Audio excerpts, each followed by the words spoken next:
Hello, hello, hello. Welcome to Carlie's Couch. Thanks for listening to episode 80-something. We are Sheesh. almost to 100, which makes almost a couple years, I guess, this fall for Carlie's Couch. That's exciting. It's every time I think about, every time I'm like, okay, typing in stuff for the episode, I'm like, man, 80-something? Like, this is 80 whatever weeks straight. It's like, man, that's pretty consistent. Do you feel like you've never done anything that consistent before? Outside of working out, probably not. Oh, that's good. If working out is something you've done that consistent, that's good. So probably this and working out have been the main consistent things in my life. That's good. Well, hopefully it is bringing good fruits to your life, Carlie, and to the listeners for sticking with us this long. Or if you are new to listening to Carlie's Couch and you want to get to know more about us, you can always start from the beginning or listen to earlier episodes that you haven't heard before. And for those who are listeners who listen every week, especially if you love the podcast, if you appreciate the episodes, we want you to give us a 5-star review on iTunes and leave us comments.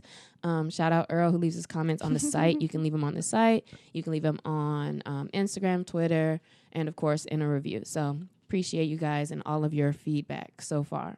Yeah, y'all at the bomb. And if you haven't subscribed for our newsletter, because we also send those out, just if you just can't get enough Carlie's Couch, we have all kinds of stuff for you. So with each episode topic, we try to think of things that interest us, things that are happening in our lives, or a mix of all of those. And something that's really been on my heart lately is thinking about being in alignment. Like, are the things that I'm doing in alignment, and noticing in my life when things feel really easy and then when they feel like I'm forcing them. And so that's something I kind of wanted to talk through today, is to see, you know, what does flow look like? What does it feel? And what does it look like when you're in alignment? And then maybe what are some ways like you've noticed, or, you know, we've noticed or experienced when it's not, and when it feels like you might be forcing something, and maybe some things to kind of draw that on back. Do you feel like recently your life has been in alignment for this to be something that you say you're excited about, or like what is it about it? Yeah, I think I made alignment. I pick a word or a couple words every year, and in 2016 my word was alignment. Mm-hmm. And so since then I've been, if it doesn't fit this big vision for my life, like if I don't feel like it's in alignment, I'm not going to do it, because I get excited about things and used to take stuff on even if it didn't fit with what I want to do ultimately. Mm-hmm. And so I realized I had to be more disciplined and not do that. And so since then, alignment's just something I've been focused on. But recently there's been so much in my life that's just flowing and that feels good and looks good. And so I notice more when I feel like I hit a wall and when it's not flowing. Mm-hmm. And I'm like, oh, then I guess that's not in alignment if it's not mm-hmm. flowing. And what do those things tend to be? Do they tend to be things from the past that are trying to see if, like, can you still do them, or do you still want to do them? Or have you noticed, like, which things seem like they might be more of like a hard stop now? Yeah, I don't know if there's like one category where I've recognized it, but one is like recently in like the changing of a relationship, like very drastically shift. And then also in work, like with the pandemic and everything being shut down, I'm like, oh, okay, so that's not that. And like the water in the river, like it's going to flow somewhere else. And so just noticing where it flows. Like you talk about that a lot, like noticing like what people come to you for and what your strengths are. And so it's just been very apparent as of late because of the drastic stop. And then one more thing before getting into kind of our thoughts on flow is, are we defining flow and alignment as the things that we control? Because I would say, you know, I wouldn't say you're not in flow just because the pandemic happened, because that's not necessarily have anything to do with you. You know what I mean? So like considering that when we're talking about flow, for me, I would say that we're thinking about the things that you're kind of controlling in the alignment of your life, regardless of, I guess, all these different obstacles or things happening, but not necessarily like outside obstacles stopping you, but more so how you're making the decisions to kind of navigate through. Yeah, exactly. Mm-hmm. Okay. Exactly. Okay. And so for me, like when I think about flow, one of the first thoughts I get is from the 7 spiritual laws of success, where one is the law of least effort. And that says, like, you know, grass doesn't have to try to grow, it just grows. Birds don't try to fly, they just fly. Mm-hmm. And so, you know, when you're in a place where you feel like you're not having to put so much effort into things, and yet you feel at peace, calm, successful, whatever it is, then that's the good space that you should want to be in. And so for me, when I think about alignment and flow, it's like, man, everything's just, you know, lining up perfectly, and, you know, things are working out, and it feels like, you know, my moves are smooth and things are growing. And it tends to be affiliated with when things are going well, according to what I want to happen or what I have planned. Yeah, I like that. I'm not going to reiterate everything you said. I will add on top. Like, I think it's those moments that you can get lost in that don't drain you. And maybe that's more so like how you know that you're in flow. So for me, describing it as like, you know, you're in flow when you lose track of time, when you're completely immersed into what it is that you're doing. Like whenever time flies by, whenever you just feel energized, whenever you feel full, whenever I don't know a better way to say it. Like you just like, I feel it. Mm-hmm. And I think when you're in flow, that's a sign that things are aligned. So I don't want us to necessarily use those two things interchangeably, because I think there's a little bit of difference to them. But I think when you feel in flow, or when you're in flow, you're just not having to exert so much. And when things are lined up for you, the right people in your life, the right opportunities in front of you, or maybe I should stop saying right, but opportunities, people, things in front of you that are moving you in that direction, then that's when you know you're kind of there. Mm-hmm. What does it feel like for you whenever you're in flow? When I'm in flow, I feel clear. I know we've mentioned this before, kind of another conversation, but when you feel clear and you feel confident because you're clear. So, you know, things are more confident why you're doing what you're doing, why I'm calling you, why I'm working on a thing, etc. I think that's the biggest thing, that there's a clarity around you and what's going on at the time, and that you're open to what's happening in this space. And I think that it's also peaceful and calm. So not necessarily excited for me, or not necessarily like you're down, but that you just feel really good. Like you're like, man, like just everything just feels good right now. Yeah, everything kind of clicks. For me, it's everything clicks. Like I feel like I'm right where I'm supposed to be. I feel like the right things are happening. Like it feels in time.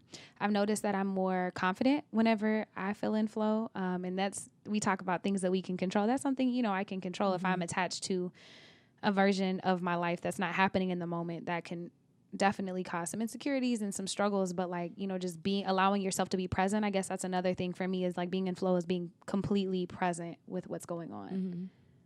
I can see that. And so how do you know if a person that you meet today, or if something that somebody asks you to do, how do you know if that's in alignment? With people, I think it's different. I don't think you might not know automatically, like when you meet them, like running into somebody at Starbucks, or hopefully not now running into people at Starbucks, but you might not know. But from like one of those first conversations, they might say something like, oh, you know, I'm a marketer. Maybe you were looking for that on your team. You're like, oh, that might click, but you don't know. I think you have to have a couple conversations with people to figure out. But I would say for opportunities, if it is in alignment with my vision. So I've sat down and I have goals, but does it fit in my overarching vision for my life and for how I want to spend my time and what I have on my plate right now? Like, is this opportunity taking away too much time from everything else that I'm doing? Mm-hmm. Is it just something cool that I kind of want to do, but it doesn't really fit with my goals? Like, and that's kind of how I evaluate what opportunities I do take and not. Mm-hmm. Similarly, I would view something as in alignment when it fits in with an intention, because when I have particular intentions at that point, for example, I'm really defining like, all right, what do I want this company to be? Who do I really want to work with? And then defining that and saying, well, I really just want to work with people who care about giving back, or who care about this or that. And then to turn around and meet somebody who is just that. And now they're expressing that they need your services. Now, to me, that's an example of things being in alignment. And so it's at that point, it's like, all right, are you going to move forward or not? But I think when I have particular intentions, my eyes are open to seeing things in those different areas, to where now, you know, oh, does that help this or not help that? And you pay more attention and see like those opportunities coming up that seem like they just happen to fit right what you were looking for. Have you always been that intentional, like even thinking about like your customers and the people that you wanted to work with? I guess not, but there's always been an attention. It just changes. Maybe at first, if you're a new business, your attention might just be like, I just need to get clients, or I just need customers. And then as you grow, or you're able to, you realize that you'll be more successful the more you fine tune things. And I think that's the same kind of with life, like with your goals, with your intentions. It's like walking into the grocery store without your list versus walking in with your list. Like, you still can get stuff come out and you may have everything you need, but you're spending way more time in the store when you don't have a list, for example, versus when you go in, boom, boom, boom, because you know what you're looking for. And so I think it just directs you to cutting out the fluff when you're intentional. And I think it's just something you're afforded to do, that you should be intentional about all those steps, but I haven't always. But when I have the space to focus on there or let that be something to work on or to be intentional about, then I will. I like that a lot. And you're saying planning, not planning, but being intentional helps cut out that fluff. How much of being in flow and being in alignment do you think is planning versus just happening? I think the main part that is based upon planning is your decision to want to get better at a skill, or your intention of you saying, like, I want to do X, Y, Z. At that point, it's being in flow or things happening to, once you've decided that, like, yes, now you have a skill, but from there it's like, all right, things have to happen for you to get certain opportunities. You have to talk to the right people, you have to do the right things, etc. So your planning can only get you so far, I guess is what I'm thinking. And at a certain point, now you're also starting to waste your time by planning, or you're closing off other opportunities by planning too hard. Yeah, I like that a lot, and especially as someone who's like kind of not skeptical on planning. That just really hasn't been my thing. Like most of the time I feel like things are going to work out if my intentions are good. But I think planning is really important in the sense to be ready for those opportunities. Like when you are in alignment and you are in flow and you do meet those customers or you do meet those people for friendships or relationships or whatever, you want to make sure that, you know, all your bases are covered and that you've done the work in order to be able to service that client or to be able to accept that opportunity. But also when it comes to planning, how do you know? Like you can't even really know if, you know, what just happened is because of your plan, and what just happened is because of, you know, just the person saw you. They might not have known anything about you, but they put you in a position. Or it may just be like that could have happened any other way and you don't know. So I also think that you have to be careful to like go back on your narratives and put too much value in like certain things that you did, because you don't know. So you can't say like, well, is this aligned, or I feel in alignment, because really, and this kind of goes back against everything we were saying earlier, but I didn't want to get it too deep too early, but really, you know, who's to say what's your alignment and what's not? Because even in your tough situation, that can be alignment for what's coming up or what's going on. And so really alignment is you feeling okay and accepting your present moment. So there's no real like, oh, I feel in alignment, or you do feel in alignment. But if you don't feel in alignment, I feel like it's more so you need to assess your relationship with what's going on right now. And now you have to remember like, oh, this is a valley, or this is a part of it, or your perspective or whatever. Because then in the future, you know how when it's like, oh man, now I'm a rock star. And it's like, I remember that time I was homeless and, you know, this guy walked by and saw me playing my guitar, and maybe you turn into a star. But like now it sounds like, oh, cool, synchronicity, alignment. But in that moment, you didn't feel like it was fucking alignment like when you was homeless. So I think that's the whole key to it, is that, you know, it's every moment and just your relationship with it. I love that so much, just because if you've ever had a real conversation with me, I most likely have said synchronicity at least twice, just because it's probably my favorite word and one of my favorite things. Yeah, you really just like saying that word. Yeah, it's my favorite thing ever. But I think a lot of it is just being okay with where you are, with how you are, with who you are.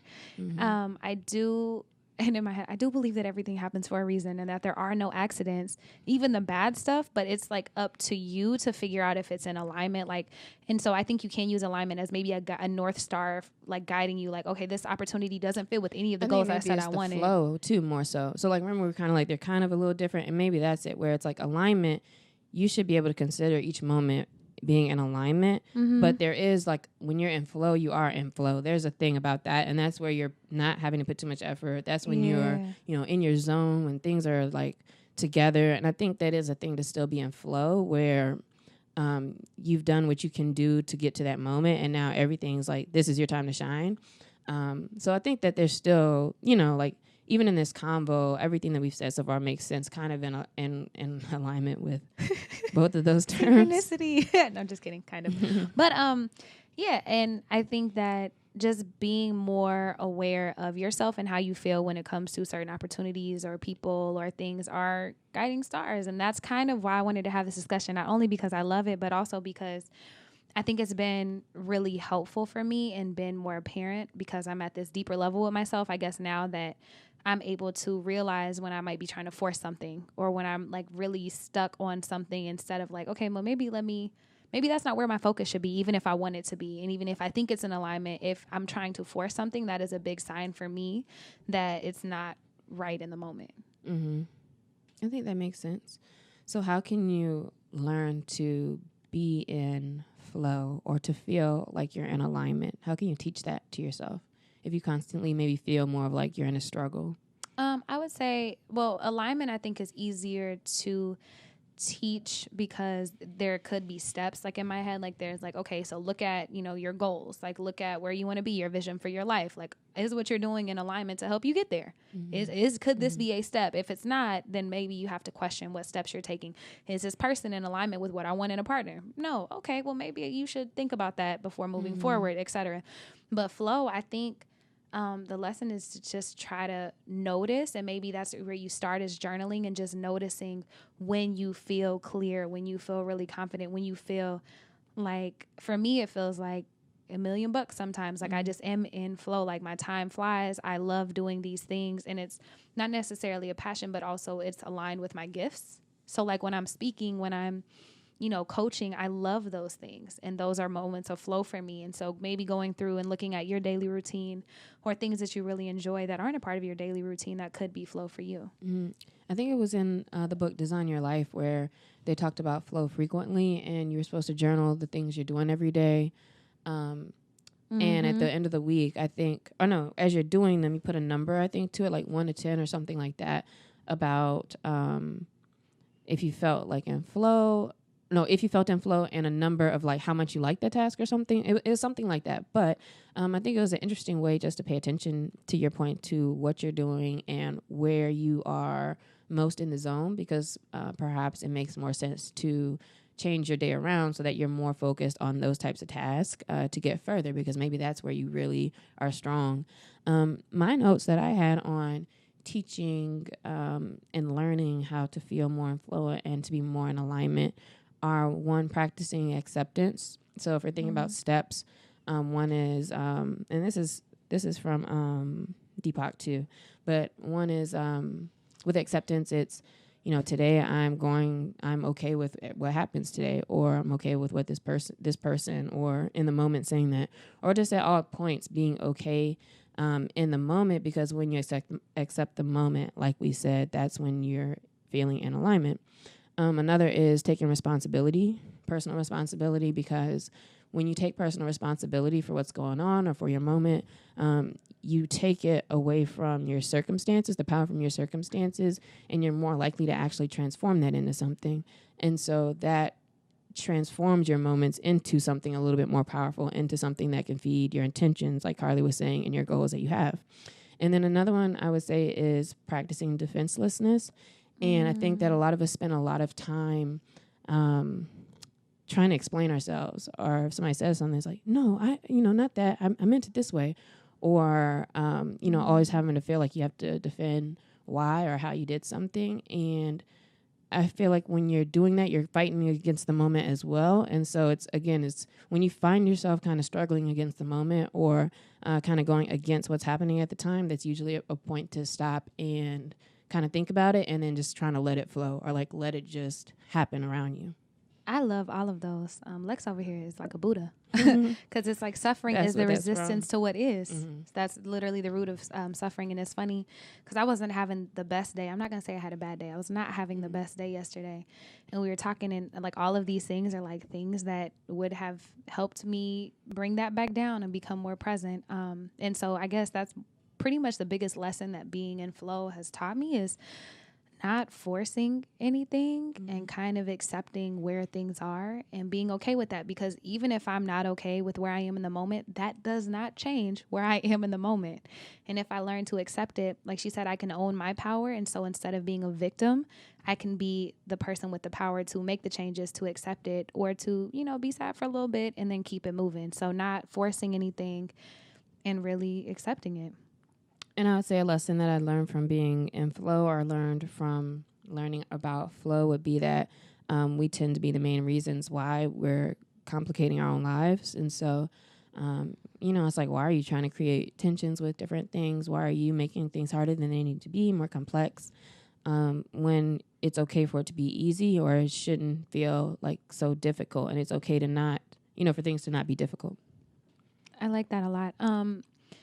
Since my lesson was not forcing things, life gives us challenges, right? Sometimes. And sometimes I think they're designed to help test us and help to hone our skills and sharpen us and help us push to the next level. But also sometimes they are signs that they're like red flags and closed doors for reasons.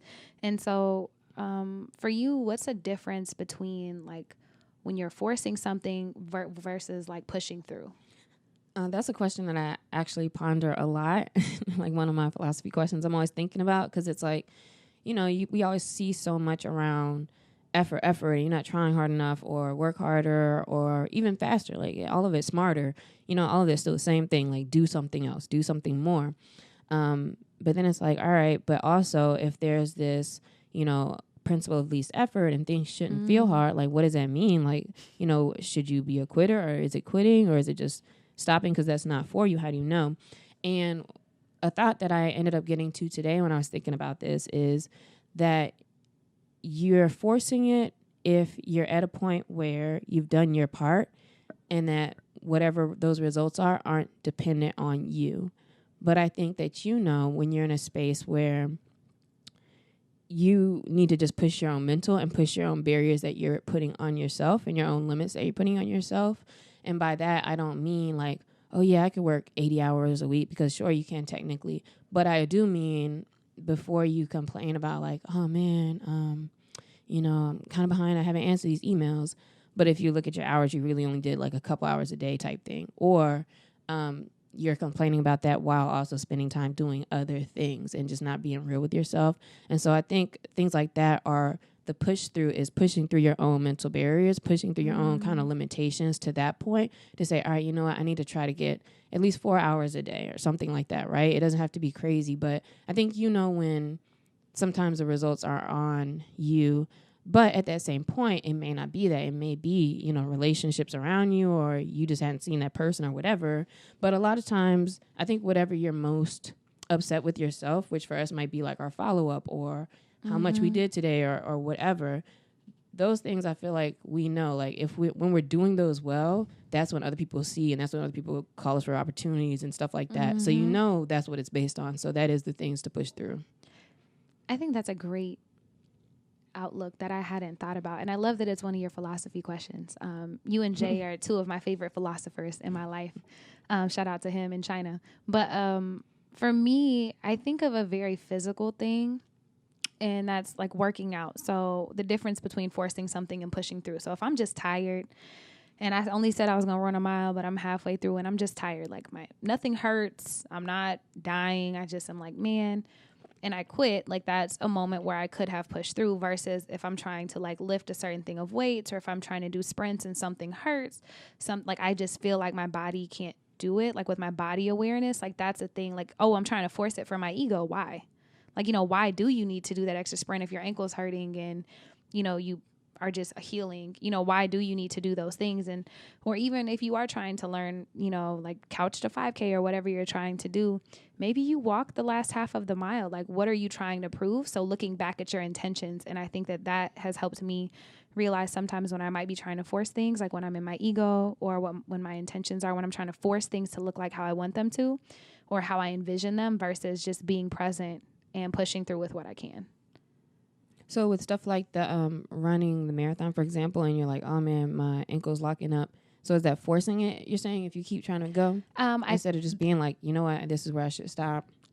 I think there's a line. So there is a line where you can push it. And I don't even know how to explain that, because I've been doing sports for so long, but there's a line where I know I'm just like being lazy, or I'm tired and I can push, versus hurting. Like if you're ever working out and you have a sharp pain, stop. Like there's no reason to push through. Please stop before you hurt yourself. There's no pride in. It's recognizing like what's the pain coming from, maybe. And kind of similar to mine too. It's like, what's the pain coming from? Is the pain coming from your ego, or is the pain coming from, you know, like your body telling you to stop, or something that's not like healthy or like from fear or whatever. You know, I think there's different spaces that might come from that let you know which one it is. Mm-hmm. But we did an episode too about when to quit, right? Mm-hmm. Yeah, so go back to our episode on when to quit, because we did have a full discussion about that. And I think that is just as important, if not more important sometimes, than having your intentions about what you want to do and knowing where you want to go, then also being able to pivot and stop and move and see other things. One thing that we didn't touch on as much in this is that alignment doesn't necessarily have to mean you getting from this point that you're at to this point that you've been drawing out. Just because you've been drawing it for 10 years or making your plan or whatever, your alignment might not even be that at all. And so I think it's also making sure that you're open to what life actually has for you, because then maybe you'll feel more in alignment than when you're like struggling against this plan. And holding on to that attachment of it, like looking like this, and this, when life really looks like this sometimes, and we don't even know where it goes. Letting go of that attachment is really tough. That's been like the hardest thing for me. My first day of yoga teacher training, they're like, what do you want to learn? I was like, to let go of all attachment. They were like, that's enlightenment. I'm like, oh, okay, well, that's what I'm here for. Still working on that. But just thinking about, why you are so attached to that particular client, relationship, job, body, image of yourself, whatever it is, and, being okay with where you are, but also pushing through. And I'm from Oklahoma, so know when to hold them, know when to fold them. Country song. This week, we want you to hit us on social media at Carlie's Couch, at CC Fierce, Lextopia, at Carlie Carpio. Let us know what you thought about the episode. Let us know your thoughts on being in alignment. Do you feel like when you're in flow, or what that thing is that you're doing when you're in flow? Do you feel like life is in alignment? And if not, now that you've listened to this conversation, do you feel like you can change that with a perspective point of view? Or, what is it that's blocking you from feeling like you're in alignment? So kind of answering those questions. And our question of the week this week is free will real, or is it just an illusion? I think free will is real. I think it is too. Yeah. Do you think free will is real, or do you think it's an illusion? Why or why not? As in, an illusion would mean that what? That we don't really, actually have free will. Yeah, like predestination is in your cards. Like it doesn't matter what I do, I'm always going to end up right here. Whichever way I take. Or that everything you're doing is part of already planned out. Yeah. So that's already written out for you, and that you don't have any free will. What do y'all think? Let us know. And thank you for listening to Carlie's Couch. We will see you next week. Bye, y'all.